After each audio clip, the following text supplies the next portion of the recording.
Hope Darst, everybody. I'm so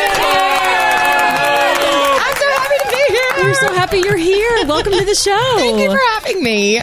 We've What just a been fun surprise chewing to the do fat this. in here, catching up, and it's like, man, I wish we were on the air because we're talking about bedtime, we're talking about adulting, Yep, parenthood, all that. Yes. all the good stuff. Well, tell us how you've been. We got to get to your song in a minute, but you're in a huge bus right now. That's pretty We are awesome. on a huge RV. We are going across America. Wow. No, we're getting to do a little tour with CMB, which is really great. And getting to stop in and see all these wonderful stations. You guys. Yeah. Awesome. But we've been good. You know, I think like everybody, just trying to find new normals, new rhythms. Trying to figure out how to get back in the pace of life. It feels like all of a sudden it just went from, nothing to everything. And I'm like, I'm tired. I don't know how to run it 100 miles anymore. I know how to run it like 10. Exactly. You had a break and you're like, wait, what's going on? Life has started back up and you're up and running. So we're figuring out we had an official teenager in the house now. My daughter turned 13 in March. So we're like in a season of like adjustments and change. Yeah. But it's good. It's really good. So we're headed that way. We're a few years away from 13. Yeah. Like, what can we expect from 13?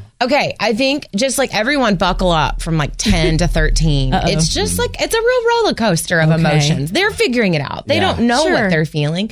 And then like 13, you start to see the light at the end of the tunnel. Right. And you're like, oh my gosh, like I see emotions regulating. Right. I see like we're having conversations and we're laughing. And there's like a window into that. I'm getting to see some of who she is. And she's actually getting to see some of who I am. I love like just it. the woman that's Hope, not just the mom that's Hope. Like we were watching Encanto and like I started crying and I look over at Olivia and she's crying and we're like, oh my gosh, this movie is so sad. It's so good. And I was Just like, so you know, because you brought up the movie, we don't talk about Bruno. we don't talk about Bruno. No. I mean, we talk about Bruno all the time, actually. Yes. Oh my goodness, that is awesome. So I have to ask, because you guys have been having these moments, these mother-daughter bonding moments, do you have new music coming out of that? Have you been writing because of it? I may not. I'm actually working on a very specific song for my daughters. Oh my gosh. I love hoping that. it'll be on the Talk about Peace Be Still, because we started playing this around the time when the world fell apart. Yeah, it's wild. I mean, I wrote the song 6 years ago when I was in a season of dealing with fear and insecurity. And I was just grabbing hold of a promise of God to walk me through that season. I wasn't an artist. I wasn't a songwriter. I was a woman who loved Jesus and was like, I don't know what else to do other than to sing the promises of God to get me out of this pit. I didn't know that 6 years later, God's going to make a way for that song to go on the airwaves in a moment when worldwide everyone is dealing with fear and worry and panic and anxiety. And it just was proof to me that, like, once again, God's promises aren't just for me. God's promises are for everyone. And he really cares about his kids. You know, we always say God goes before you. For sure. I think he went before us with that song to prepare a message for people to anchor their spirit in when fear was coming like a wave. And he could say, no, I'm speaking peace over you in the midst of this storm. Maybe you feel like fear is a wave gripping you right now. If that's you, if you have some anxiety, maybe you're dealing with something.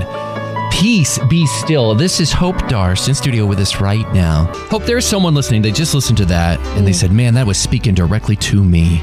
Speak to the mamas right now and the daddies and just the single people who feel like they're going through it. You know, so many seasons of my life have been exactly what that song is, feeling the waves of life and just feeling like, man, am I going to get a break? You know, have you ever been to the ocean and you've been surfing and you're just like, oh my gosh, like I can't get this salt water out of my face. Yeah. And you feel like I just need to catch my breath. And I love that scripture where God says, like, if you feel like the wind has gotten knocked out of you, I'll help you catch your breath.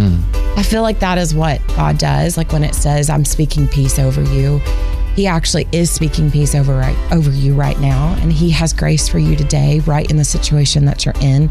And he can help you catch your breath. And all you have to do is honestly just say, God, I don't know what to do.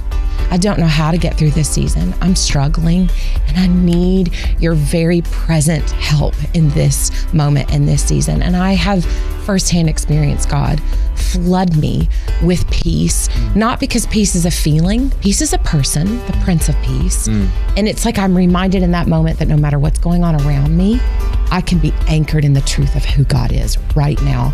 And until something shifts, I can allow God to shift what's going on inside. You better preach, girl. She's got me feel like I'm at church and I love it. I'm just going to sit back. Hey, woo, just let it go. Look, when you've lived in a pit and God has pulled you up out of that pit, you better give that You testimony. know what you need to say because you've actually lived it out. And you know what it feels like to be in that place, but also to know what it feels like when God steps in and rescues you from that place. Someone needed that reminder this morning that God is there for them and is ready to rescue them as well. Yeah. And you know what? If you've been out of that pit and God's pulled you out, don't be silent. The enemy wants to silence you. Don't be silent. Hope Darst, y'all. Hope, everybody! Thanks for having me, guys. Absolutely.